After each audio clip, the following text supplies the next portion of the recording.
los acuerdos, el reactivo que sale, si acaso, es en qué año se reformó preescolar, en qué año se reformó primaria y el número de acuerdos, y secundaria, y el número de acuerdos de esos tres. O sea, es lo único que preguntan de la historia de la ley. Entonces, omiten toda esa parte y se van directamente a esos tres acuerdos. ¿Okay? Diferencia entre el plan de estudios 2011 y el programa de estudios es que el plan está dirigido a nosotros como docentes de cómo debemos de enseñar, y los programas de estudios son qué se va a enseñar. Esa es la diferencia entre los programas de estudio y el plan 2011.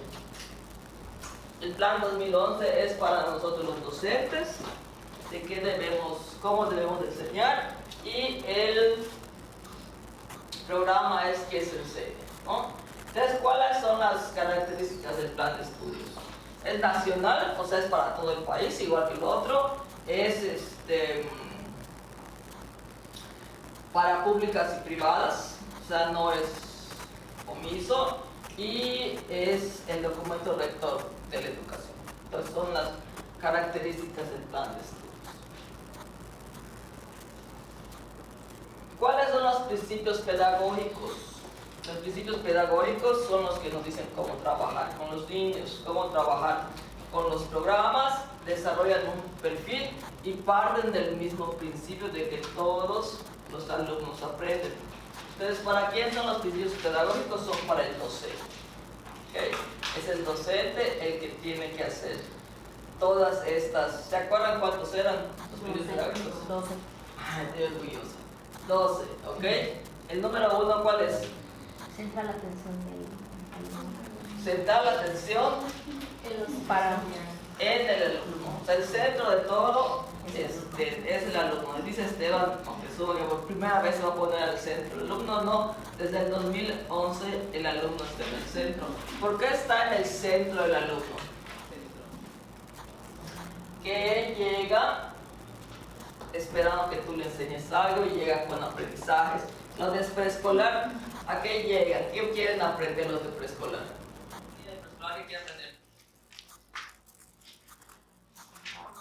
Colores, exactamente. Tienen una expectativa. O sea, yo llego a aprender. Cuando llegan a la primaria, ya se lee, ahí se Coca-Cola, ¿no? Todo el primero. Y pero para que yo pueda poner a mi estudiante al centro, debo conocer sus expectativas, o sea, qué esperan de mí, con qué vienen, o sea, qué conocimientos tienen, cómo aprenden, o sea, cuál es su estilo de aprendizaje, si es solo auditivo, kinestésico. Crear un vínculo afectivo con ellos. Si el vínculo afectivo no se da, el aprendizaje no ocurre. Entonces, tiene que gustarle aprender. Los alumnos van a la escuela por obligación, o sea, no van así como que digas, ay, sí, quiero ir a la escuela, no. Todos los alumnos van porque los llevan. ¿Qué les dices a tus hijos, Antonio? Tu único trabajo es estudiar. Entonces, como el trabajo tiene una connotación negativa, pues van a la fuerza, ¿no? Entonces, para que el niño se quede en la escuela desde el plan 2011, tiene que gustarle aprender. Entonces, cuando un maestro pone a un estudiante al centro, Cuando las actividades, por ejemplo, son interesantes y logra que el alumno se interese en ellos. ¿interesantes para quién? Para el alumno. Bien, ¿ok? Y para que yo sepa qué le interesa al alumno, ¿qué tengo que hacer? ¿Qué tengo que saber? Y para que yo sepa sus expectativas, ¿qué tengo que hacer? Con otros estilos, ¿qué tengo que hacer? Conocer al alumno. Para eso son mis pruebas diagnósticas, para eso uso la observación y para eso establezco el vínculo. Un niño que no lo quieres, ¿qué hace? ¿Qué pasa?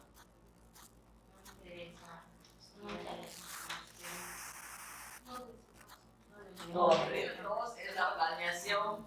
¿Qué tengo que hacer para planearme? Tengo que saber el aprendizaje esperado. Entonces te lo pregunto en el examen. ¿Cuál es el referente para la planeación?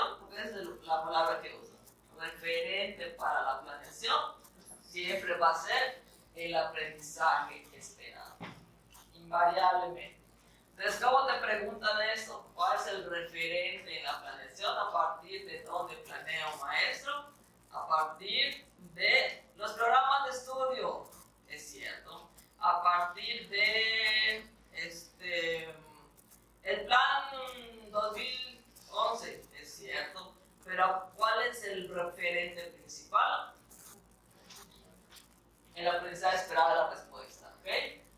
Entonces, mi planeación que tiene que incluir, esos son los elementos de mi planeación. ¿Qué estrategia didáctica voy a utilizar? O sea, cómo voy a mover los aprendizajes y cómo voy a enseñar. Cada vez que digan aprendizaje colaborativo es aprendizaje en equipo, ¿no? Estoy hablando de grupos. O sea, se privilegia el trabajo en grupos. ¿Ves? Este plan tiene otro tipo de enfoque. Tengo que rescatar aprendizajes previos, esa es mi secuencia de planeación, ¿ok? Tengo que poner primero, rescato aprendizajes previos, presento los números, ellos hacen una aplicación del aprendizaje y mi evaluación es formativa, que tiene que estar contemplado desde la planeación. Entonces, los reactivos que salen aquí es secuencias didácticas que incluyen, no sé, le pregunto a los niños qué saben sobre la radio, ¿no? Les presento la información nueva, los pongo a investigar. Ellos hacen un programa de radio, evalúo a través de un guión de radio o de una presentación o de una socialización. Esas son las estrategias didácticas. Porque esto lo evalúan a través de estrategias didácticas, de secuencias didácticas. Se ponen secuencias didácticas para que tú digas cuál es el orden correcto, ¿no? de una planeación. O como pregunta planeación, creo que el principio 2. Generalmente ponen la secuencia. Sí, le preguntan de qué manera el docente. Por ejemplo, pueden comenzar una clase o dar un tema. ¿Ok? Entonces, ¿cómo se inicia el tema? Se presenta el contenido, los niños hacen un ejercicio o aplican, ¿sí? ¿Qué dice acá el reactivo? Copia lo que dice el libro, copia, no sé, resuelve un cuestionario. Esa secuencia no está correcta, porque aquellos que tienen que hacer, Analizar, hacer una aplicación de cualquier aprendizaje, o sea, hacer una carta, hacer prueba de radio, hacer un experimento, hacer, ¿no? Y luego viene la evaluación formativa, que es un portafolio, una rúbrica o un examen.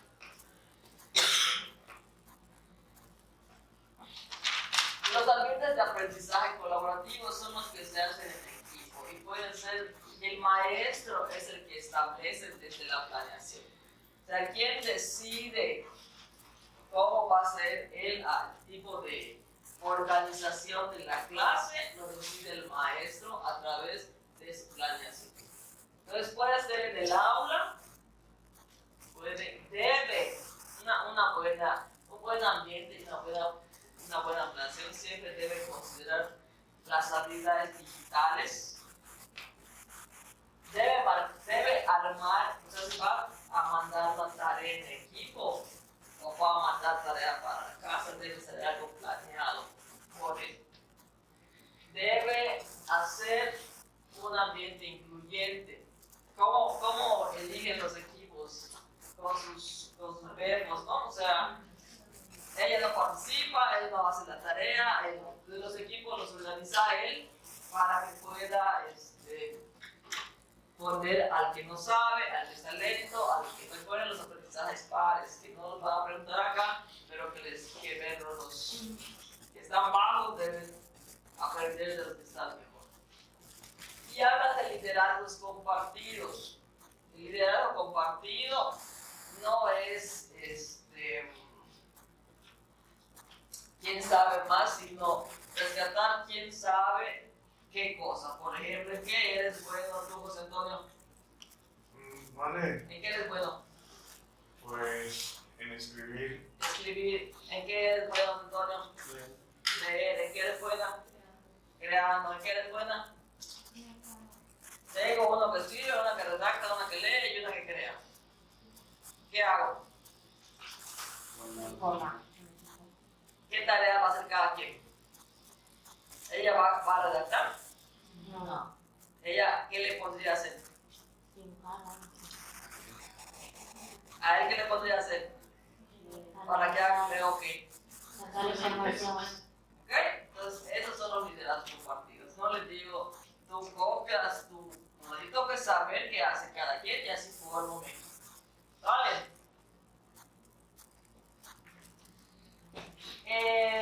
Las competencias. Las competencias ya las checamos, es saber, nada más que aquí sí quieren, aquí sí no las hacen como las de Taylor de saber hacer. ¿Okay? No, las competencias es lo que yo sé, lo que hago y lo que siento. Es mi habilidad, mi ejercicio y la parte actitudinal. Siempre se mide la parte actitudinal. Entonces, siempre doy el ejemplo de estos hombres que manejan súper bien, esos los haces de delante. Y si tú vas a 40 te gritan, ¡deja! No sabes manejar. Pues no sé, pero tengo mi auto mejor que el tuyo, ¿no? Entonces, puede ser muy hábil en una competencia, pero si no tiene la parte actitudinal, pues no, pasa con muchos compañeros de trabajo, ¿no? Saben hacer miles de cosas, pero es mío, no lo comparto, entonces no hay la parte actitudinal. O, por ejemplo, muy hábil, pero no tiene la parte valorativa, entonces ¿son competentes? No, o sea, una competencia implica el valor social, ¿sí? Entonces, ¿cómo se mide? Porque fíjense que es un estándar, porque si ven los programas tienen aprendizaje esperado, los enfoques y los estándares. ¿Qué son los estándares? Son medidas externas. O sea, alguien va a venir a medirme o a medir al grupo. ¿Cuándo se mide? Finalmente al final de la secundaria y se miden habilidades de lectura y escritura y cálculo matemático. Cuando PISA mide o cuando planea en la primaria, mide los estándares que dicen. Por eso hay un listado de estándares. Y los estándares no son por año. Los aprendizajes esperados son por año. Pero los estándares son al final de los periodos. ¿Ok? Porque esto no se van a medir. Y se miden siempre a partir de los aprendizajes esperados. Yo lo veo así. Mi aprendizaje esperado es como el cimiento. Construyo mi estándar y al final, el resultado final que es mi casa, es la competencia. ¿Ok? ¿Dudas? ¿Inquietudes? ¿Algún reactivo que recuerden? De acá. Recuerden las competencias, aquí no las preguntan como aprender a hacer, aprender a... Nos ponen aquí como un caso. Aquí como un caso, o sea, si el niño es competente para... ¿Sí? Entonces, aquí esto, si no lo ven, yo se los voy a decir. Este 2011 está basado en que el libro de texto es el menos que se debe de utilizar. O sea, ¿cuál es? Y esto sí lo preguntan, ¿no? Sí. Esto sí lo preguntan. De todos los materiales de estudio, ¿cuál es el que menos se debe de utilizar? O sea, y lo ponen en una jerarquía. El que menos se debe utilizar es el libro de texto. ¿Qué se debe utilizar más? Las bibliotecas escolares de la escuela o del aula o de la comunidad, el internet, o sea, las redes digitales, las plataformas. Se tenía muchas plataformas donde se descargaban planes de clase estructurados, ¿sí? Audiovisuales. Recuerden que el 2011 viene de el plan de dotación de computadoras y de Mañana se usa ese libro de texto en este plan. ¿Okay? Eso sí es pregunta de examen. Se deben usar todos los materiales, pero el de último es el libro de texto. ¿Ok?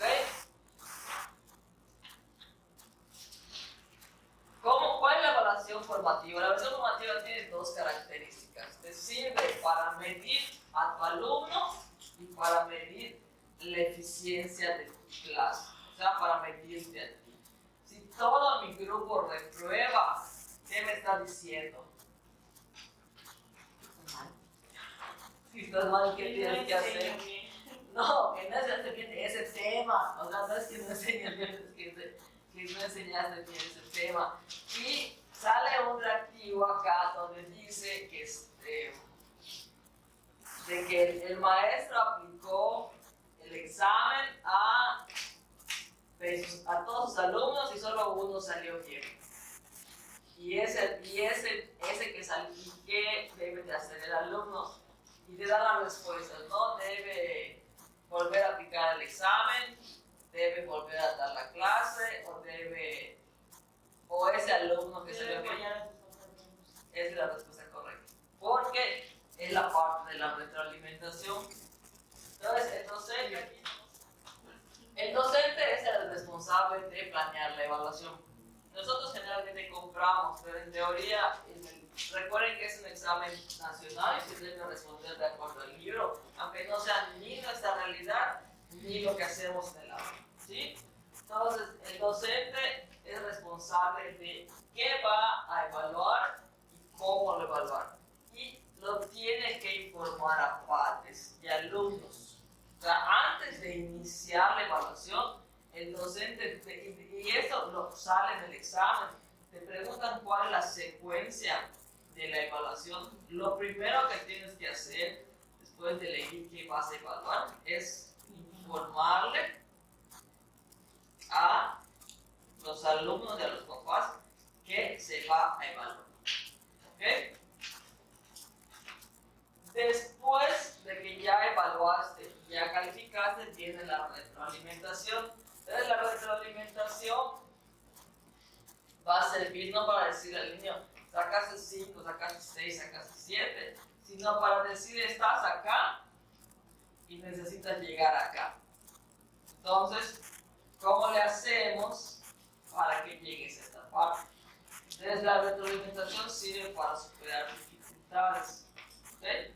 Más que para, sí sirve para asignar una calificación, pero es para superar dificultades. Y puede ser de 3 tipos. ¿Cuáles son los 3 tipos de evaluaciones que hay? Autoevaluación. No, esas son las evaluaciones. Formación. Por los tiempos. Por los tiempos, ¿sabes? Porque son varias clasificaciones, ¿no? Por los tiempos, ¿cuáles pueden ser? Diagnóstica y sumativa. Bien. ¿Cuál es la diagnóstica? Es al inicio. Al inicio de Un tema. curso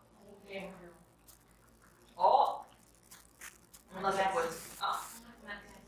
Una secuencia didáctica o una clase. La diagnóstica es en cualquier momento que yo vaya a empezar algo. La formativa, ¿cuál es? La de proceso, lo que hago en algún momento. ¿Y para qué me sirve? ¿Para qué me sirve la formativa? Para saber si el niño llega a comprender. Para saber Para si ya, aplicarlo, para que el niño pueda aplicar. para saber si ya lo aprendió o para que yo le dé seguimiento, para que yo vea en qué está él y para ver si yo hago algún cambio. ¿Ok? Y la sumativa, cuando es al final, ¿para qué me sirve? Para la toma de decisiones, para que yo asigne una calificación o para que yo vea si promuevo. ¿Ok? Ahora sí, por la persona que lo hace tiene otros 3 nombres. La autoevaluación, ¿quién la hace? El alumno. La coevaluación, ¿quién la hace? Entre los dos y entre los compañeros. Y siempre autoevaluación o coevaluación, los alumnos. Los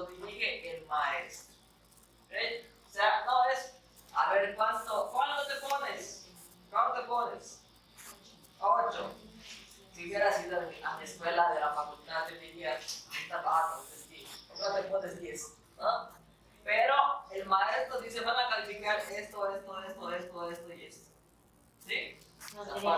Los dirige. Entonces ya a partir de que los dirige, entonces ya hay una autoevaluación o una coevaluación. O sea, eso es lo que le vas a calificar a tu compañero. ¿Sí? Esas son las características. La heteroevaluación siempre va a venir de alguien externo. Puede ser el maestro que evalúa a los alumnos, el director o el supervisor, el supervisor, si te acuerdas, o cualquier instancia externa que venga. Esa es la heteroevaluación. El PISA no entraría. Yep. La evaluación PISA planea. Todas las externas. Incluso la de quinto bimestre que se aplica. A ver si. No creo que se atrevan a pedir las normas. Digo, estaba de shock. Las normas de ese entonces. Pero en ese entonces se pedía y el quinto bimestre la hace la autoridad escolar, el consejo técnico o. Sí, se sigue haciendo la de quinto bimestre. Quinto bimestre la calificación se asigna a través de una evaluación que hace el consejo técnico, el supervisor o el Estado. Entonces se asigna la de quinto bimestre, es calificado a partir de ese examen. ¿Sí? Esa es una heteroevaluación. Y la evaluación indígena tiene sus propias características. ¿Cómo tiene que ser la evaluación indígena? A ver quién se acuerda.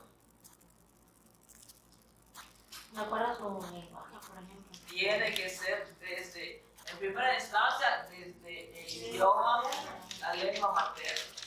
¿Ok? Tiene que ser preguntado desde la lengua materna y desde la cosmovisión del alumno. Así te lo preguntan, la cosmovisión. ¿Y qué es la cosmovisión del alumno o de una cultura indígena? Son su propia cultura. Por ejemplo, no sé si aquí en Yucatán, no sé los que están en comunidades, hay tiempos en los que te dan tu hilito rojo, tu hilito negro, ¿cómo es? El hilito rojo, ¿para qué es? Para protegerte de algo así, los espíritus. Allá en León, ¿qué hay donde estás? Ariel, en tu comunidad, ¿cómo son los niños? Ajá. Mucho mejor, la verdad. Sí, no. Me imagino, pero en cuanto a la cultura, ¿qué parte cultural conservan diferente a la urbana?